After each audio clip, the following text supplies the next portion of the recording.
Stories of Impact brings back some of our favorite conversations this season.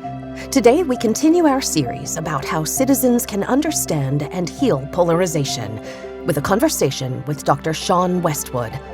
We aired this episode for the first time in April of 2025, at a time of extreme political turbulence in America.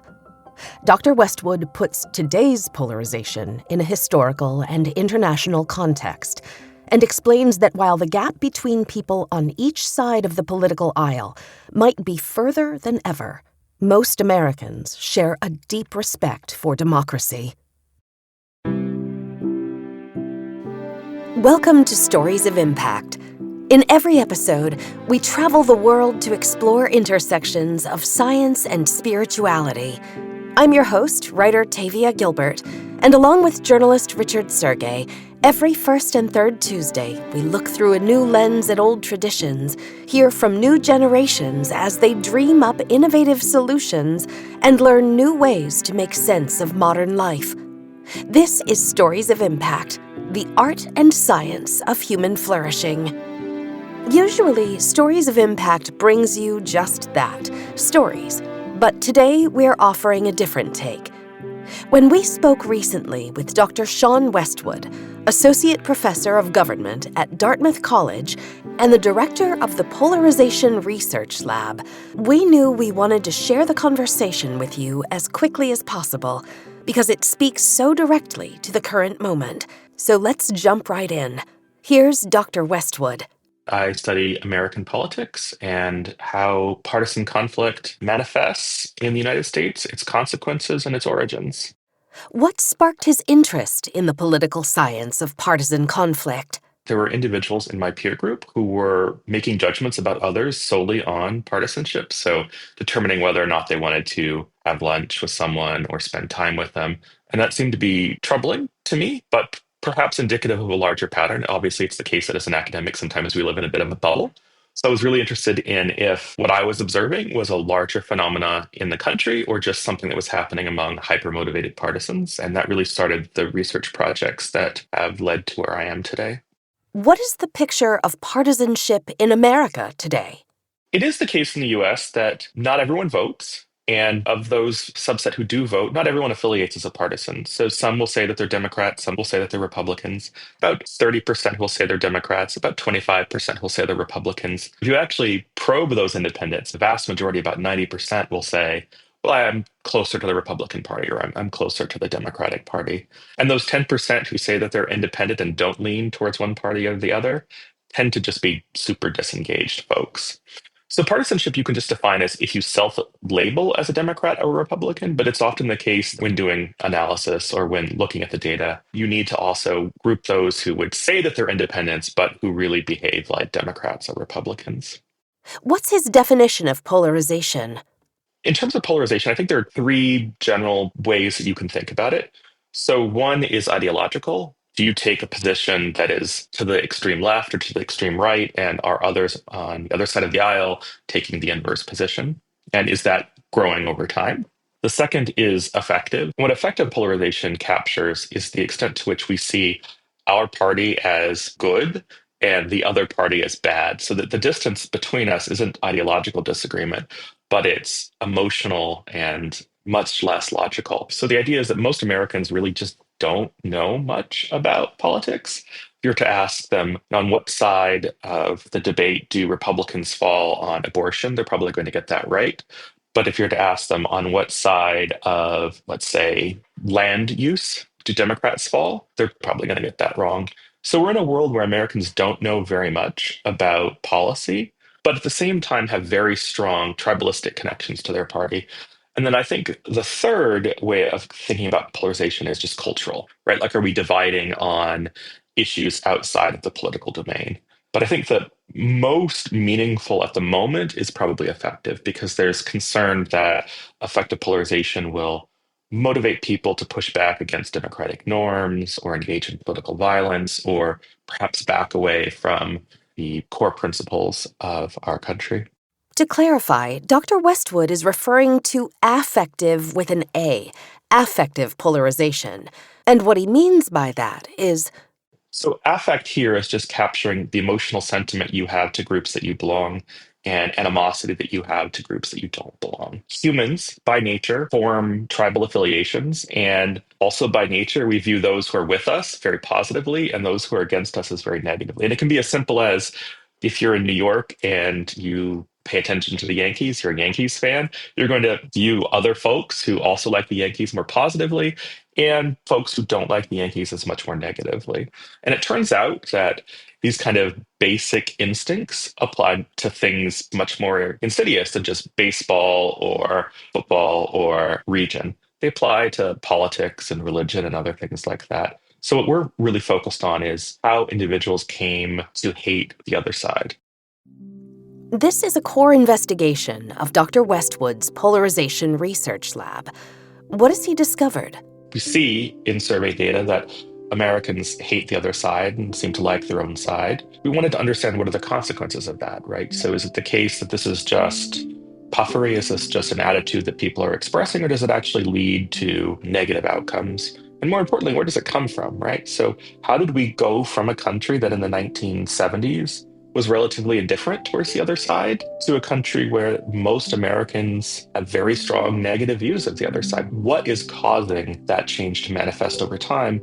And then is it the case that we have reached a stasis where partisan hatred isn't going to grow anymore? Or are we just continuing to see our political culture devolve further and further? Dr. Westwood is in the middle of a 3-year research study. What's his aim? There's, I think, a lot of American exceptionalism out there. We tend to think that what's happening to us is special, that our political system is special. And I don't know if that's the right way to think about it. So there's a view that democracy is a consistent enterprise and that the threats that we're facing in this country are just a function of democracy, not necessarily a function of the profile or the nature of political conflict here. We wanted to figure out, are the problems that Americans are observing in their government an indication of our special situation as Americans, or are they just challenges inherent to democracy? And to do that, we're collecting really robust data on partisan animosity, so effective polarization, support for democratic norm violations, support for partisan violence in the US and in 5 countries across the globe. And we were really strategic in selecting these countries. We wanted countries that have a long history of stable democracy. We wanted countries that are pushing back from the chains of Soviet communism. And we wanted countries that are really unstable, countries that have a history of military coups, that are in an active state of war, or where democracy is becoming somewhat subservient to ethnic and religious divides. So the goal here is to try to understand the threats to democracy globally and not just within the US. So there's obviously a desire as an American to say, well, how does America compare? And that's really important, and that's something that we're doing. But I think the other component of this is just to try to document the threats that exist in those other countries that we're exploring. What are the 5 countries, and how are they chosen? So we're looking at Brazil, Germany, India, Israel, and Poland. So we wanted to not just randomly pick countries from the world. We also didn't want to pick countries that only came from one region, so Europe or Asia. We wanted to try to maximize our coverage across as many points of difference as possible. And as I said, we wanted to have that spectrum, right? So Germany is a relatively stable democracy, at least in the period post World War II. Poland represents new democracy, a country that's pushing back from communism. Brazil and India have histories of military coups, of unstable governments, and a great deal of political violence. So they're much more towards the edge. And then Israel is a country that's now facing an active military conflict. Dr. Westwood gathered a multidisciplinary cohort of scientists, including teams of American and global advisors, with specialists from each of the countries in which they're studying. He says that in the U.S., he and his team have interviewed 140,000 individuals, and globally, 25,000 people have been interviewed. What else can he tell us about his study, called Taking the Pulse of Global Partisan Animosity? We've drafted surveys to try and capture these attitudes, and we've been administering them on the YouGov platform for about a year and a half now. What we decided to do was identify the core threats to democracy that exist in each of these countries and measure those directly. So there is a lot of domain-specific exploration going on in each of these countries that's been facilitated by the experts that we're working with. In one branch, it's the power of singular leaders. So that would be the president in the US or prime ministers in Israel and India. I think another core thread is the power of the judiciary and the ability of the judiciary to hold either the legislative in most of these countries or the executive in the United States to account. And then voting rights. There are countries where certain populations are either unable to vote or unable to vote for the party that they identify with. Or if they do vote for a particular party, say AfD in Germany, their vote won't necessarily matter because the party has been banned from engaging in government coalitions. There are legitimate reasons to not want AfD to be in a coalition, but there are perhaps less legitimate reasons to want to exclude minority populations from voting rights in other countries. So I think what we're trying to do is not only document positive threats, but also negative threats, and to try to understand how common these negative attitudes are across the world. What are the Polarization Research Lab's findings so far?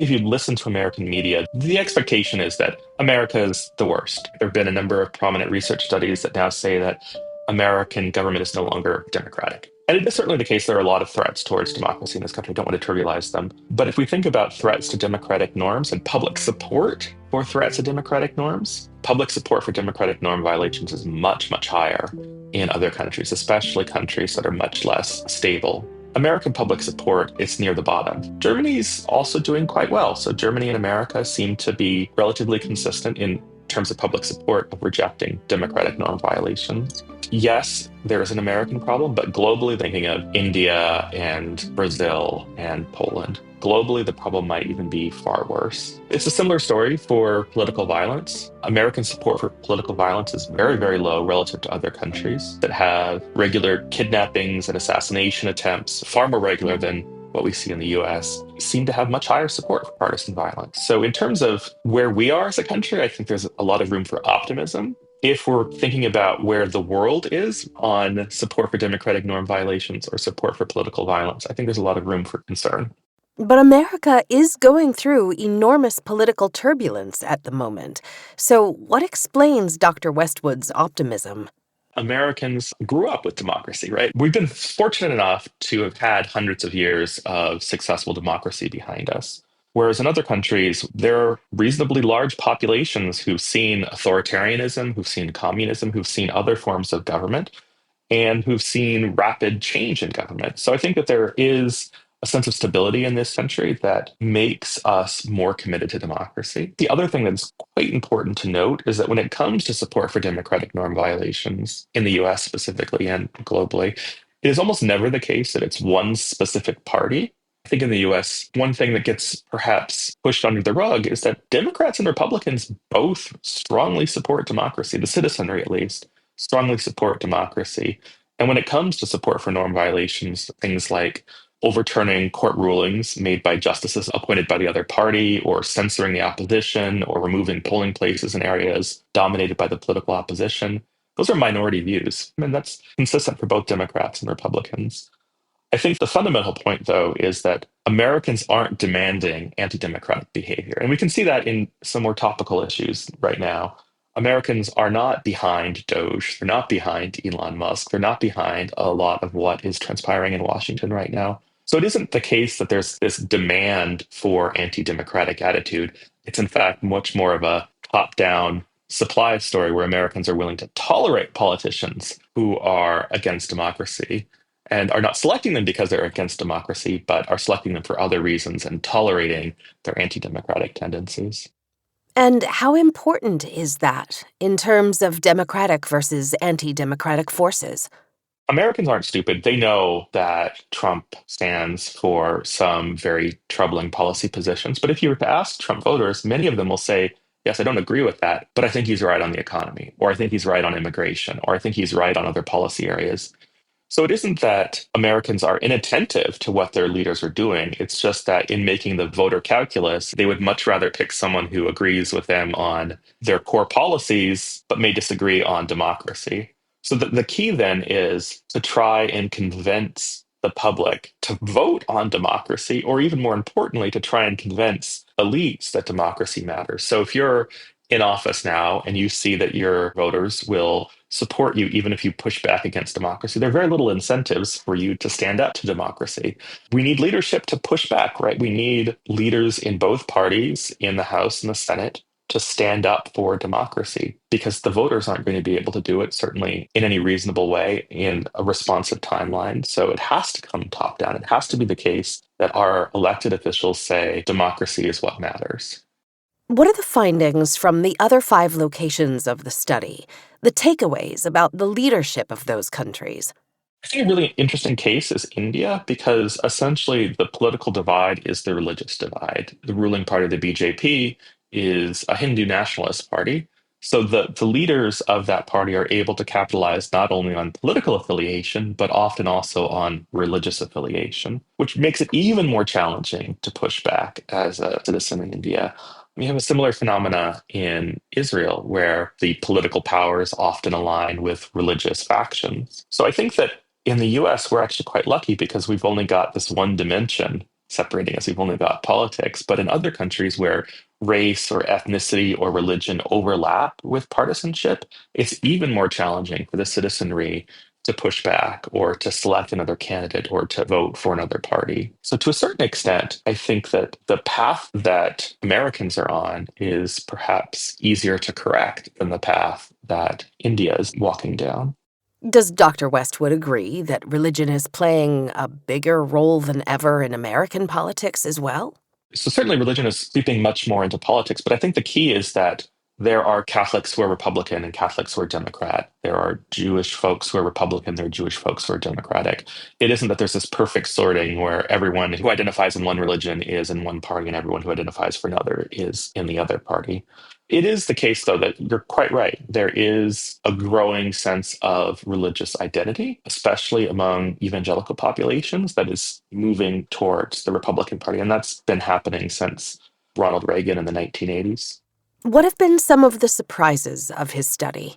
The really surprising thing globally is that Americans are much more polarized on affective lines than other citizens, but that does not manifest with higher levels of support for democratic norm violations and political violence. And I think the reason for that is that the two-party system in America is very odd. If we look at the other countries under exploration, the parties are much more competitive. They're multi-party states. And I think that the key lesson there is that multi-party states make it much harder to identify a singular opposition. And as a consequence, makes it much harder to hate just a single group of individuals for their partisan affiliation. So I think it's quite surprising how, even in countries that are undergoing significant turmoil, effective polarization seems to be less meaningful than it is here in the United States. It's also quite surprising how stable these results are over time. So there are a lot of major events that transpire day to day, week to week, month to month. But it does seem as if support for democracy, support for political violence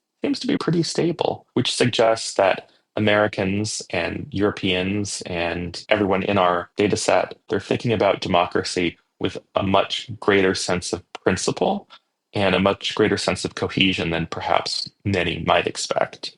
So I think the results are quite surprising. So we saw 2 assassination attempts for Trump in the 2024 campaign. And because we're collecting data daily, we can actually monitor changes at really small timescales.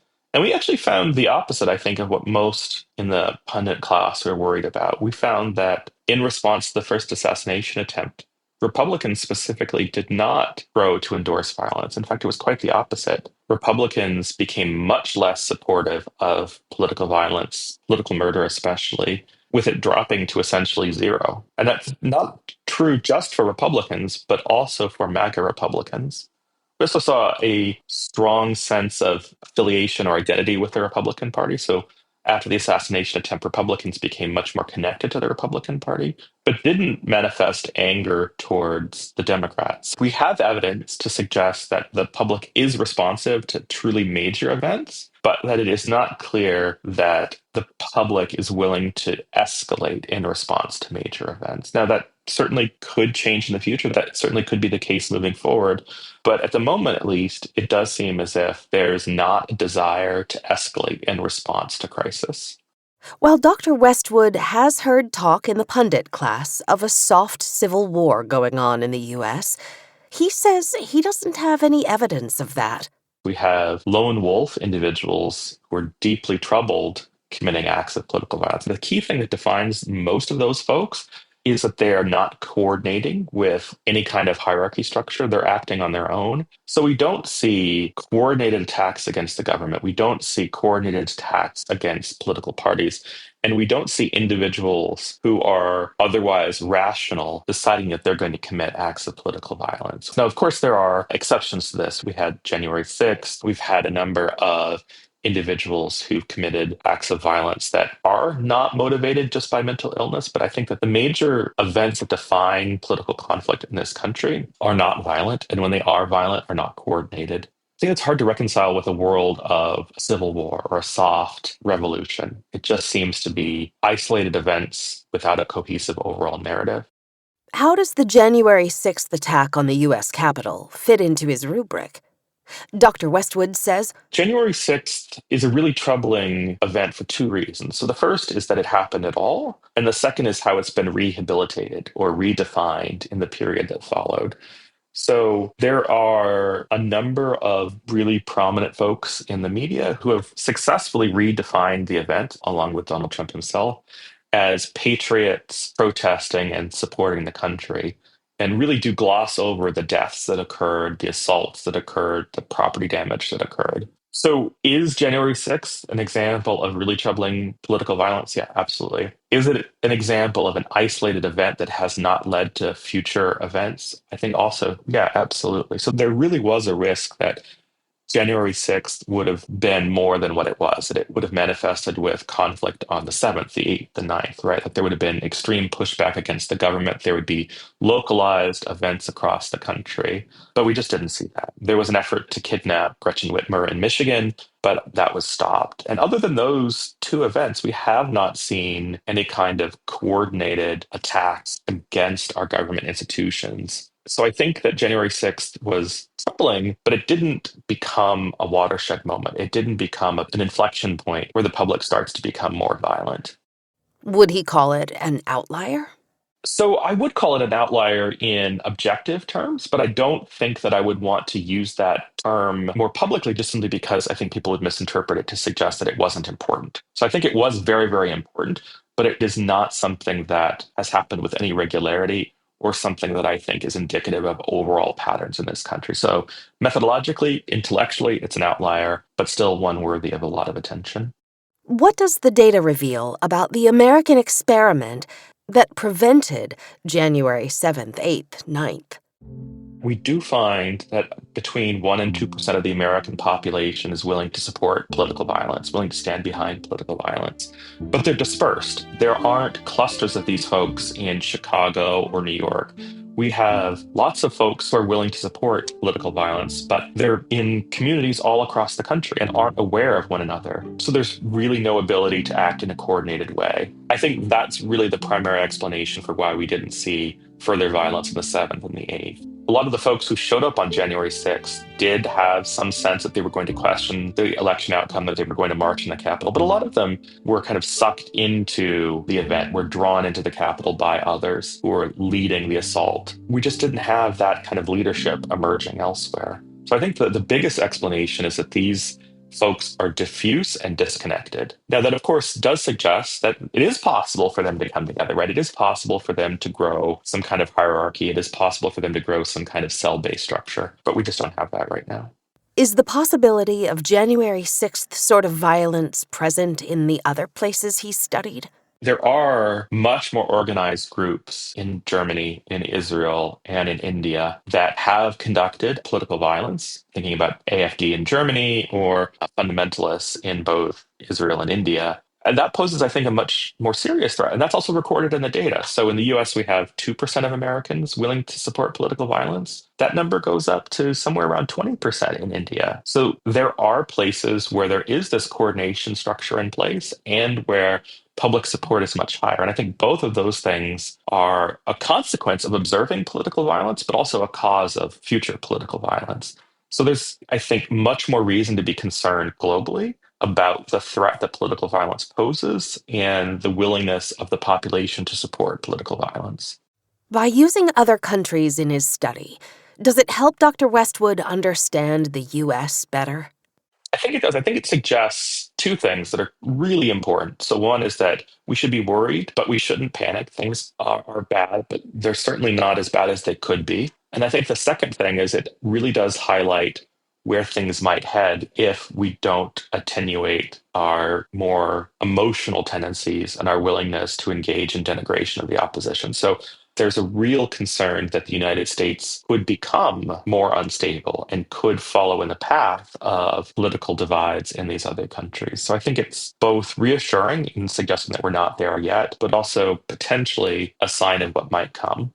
Are there interventions and policy prescriptions that will come out of his research? One of the things that we've learned is that this is a really hard thing to change. It's really hard to convince Americans to have a different view of the opposing party. And that's primarily because when you have a positive encounter, that's often just drowned out by social media or by cable news. And this is the case in all countries. Bottom up change is probably going to be really, really challenging. We can artificially construct positive encounters, positive messaging campaigns, create incentives to get along.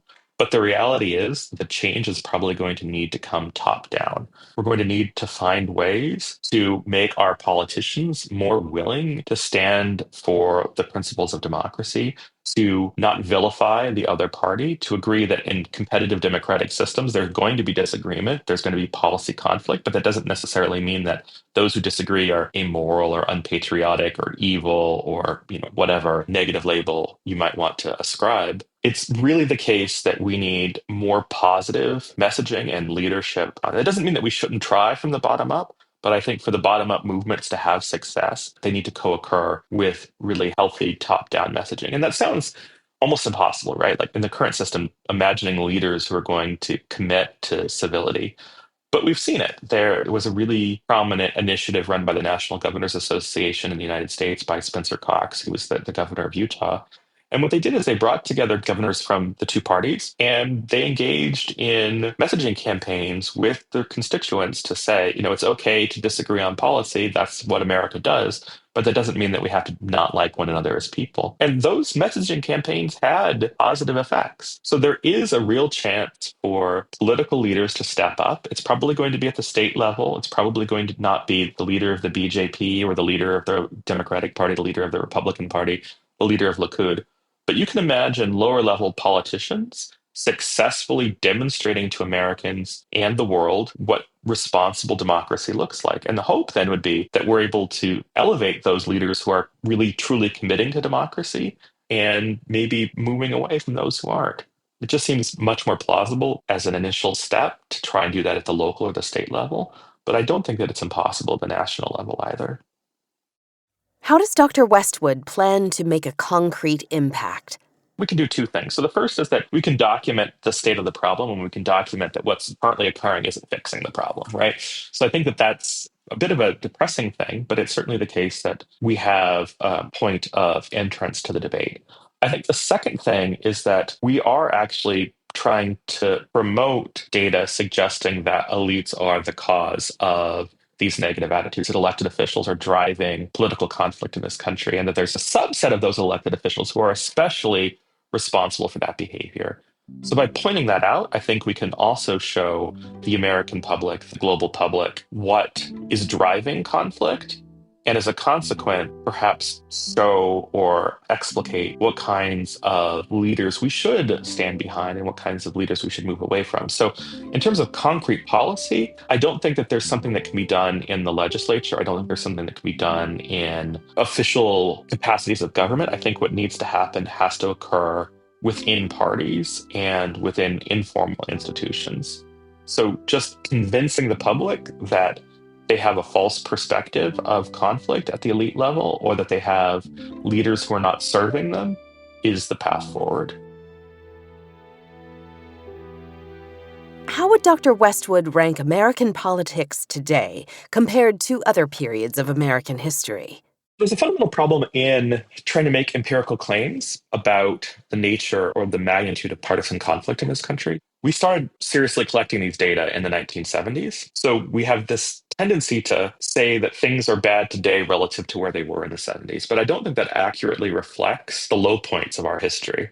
So, in terms of political conflict, we have gone through a civil war. We went through the civil rights movement. Today, a lot of headlines focus on Donald Trump and his lack of responsiveness to the courts. But I think people forget that Andrew Jackson, in response to the Supreme Court, said they've made their ruling, now let them enforce it. We have seen presidents openly mock the judiciary and the legislative branch, but we've recovered. I think it's also the case that we tend to potentially romanticize some of this. So, FDR was quite willing to eviscerate disagreement within the executive branch and within the legislative branch to keep his New Deal policies alive.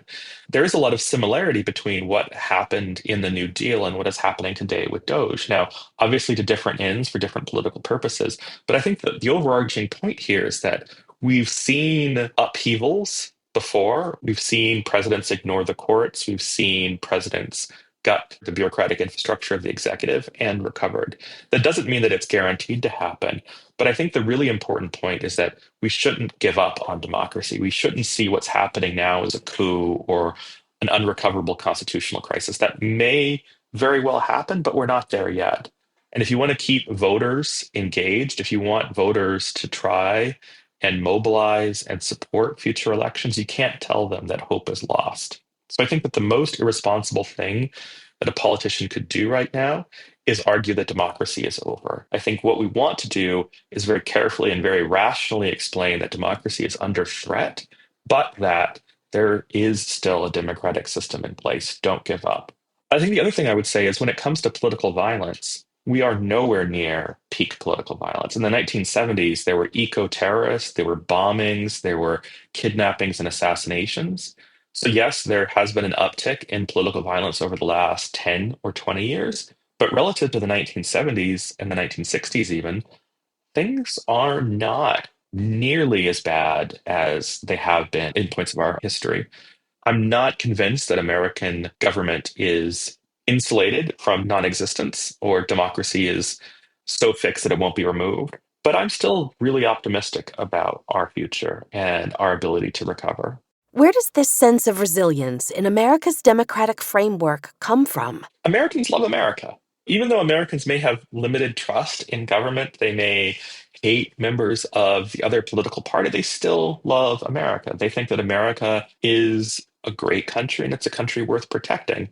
There is a desire for citizens to see this country succeed. And I think that's true overseas as well. In other countries, patriotism manifests in different ways. Patriotism means something different in Germany from what it means in the United States. But historical connection to democracy, and more importantly, the success that we've derived from democracy is really something that stands out in the minds of the citizenry. So, as much as we may have social inequality or income inequality, it is the case that the standard of living in the United States is much, much higher than it is in countries that have communist systems or authoritarian regimes. And that's something that Americans also are attentive to and observe. So I don't think there's a single component of our government or any democratic society that makes it likely to maintain or likely to dissolve. But the more history you have and the more tangible success that citizens can observe, I think the more successful and the more committed those citizens are to democracy. Is there a political marker that, if crossed, Dr. Westwood would turn from optimistic to pessimistic? There are a lot of folks who try to define bright lines in the sand, the point where we're a democracy and not a democracy.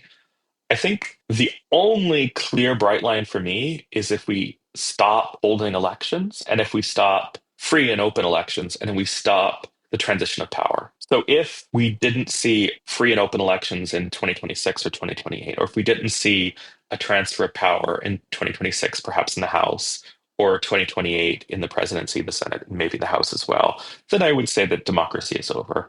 But I think that it's really challenging to say that an elected government is no longer democratic if a court decision is ignored or if a group of bureaucrats is fired, or even if they're politically motivated investigations or penalties of law firms or past candidates. These are all incredibly troubling anti-democratic behaviors, but I don't think that they, even in some, say that democracy is over. The whole intent of studying polarization is to help reduce polarization. So what do we do at home and elsewhere? The point of studying this is to understand how bad things are and to ensure that things aren't getting worse. I think that the solution is really hard. The solution is to get citizens of the world to pay attention to what their government is doing, to pay attention to the good things that their government is doing, the bad things that their government is doing, and to be willing to say, I'm going to vote for someone potentially from the other party who is more committed to democracy than a member of my own party who's very much committed to the dissolution of democracy. That's a really hard ask. That's something that's against the more basic political instincts of a lot of citizens. But that's the path forward. You have to censure, you have to stop, you have to get anti-democratic elected officials out of office. And that sounds, as I said, it sounds really, really challenging, but I think it's hard to forget that the 2024 presidential election was very close. Trump won the popular vote, but the margin of victory was small. It is not as if it was a 1980s Reagan revolution. It was an outcome by the slimmest of majorities. And that's how we've seen the majority of the presidential elections over the last 20 years.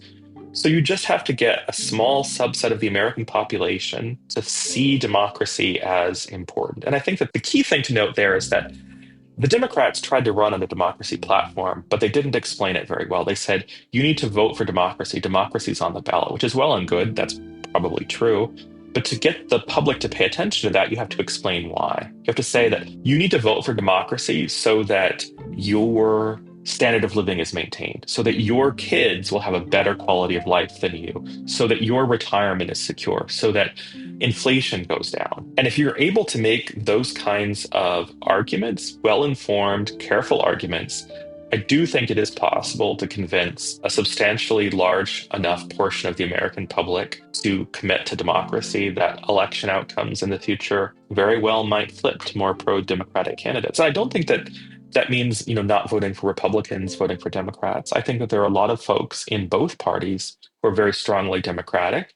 And I think that there are populists in both parties as well. And the last thing that we want is to go from a Republican populist to a Democratic populist, because I think that's just going to make it so that these kinds of extreme politicians and the extreme conflict that goes around them become the norm. I think what we need, honestly, is to go from a destructive candidate to a really boring, technocratic, effective political leader. We'll be back next week with a second timely interview with Dr. Kurt Gray, author of Outraged: Why We Fight About Morality in Politics and How to Find Common Ground. In the meantime, please help us make an impact and share the Stories of Impact podcast. You can get in touch at storiesofimpact.org. This has been the Stories of Impact podcast with an interview by Richard Sergey. Written and produced by Tavia Gilbert for Talkbox Productions. Assistant producer Oscar Falk. Music by Alexander Filipiak. Mix and master by Kayla Elrod. Executive producer Michelle Cobb. The Stories of Impact podcast is generously supported by Templeton World Charity Foundation.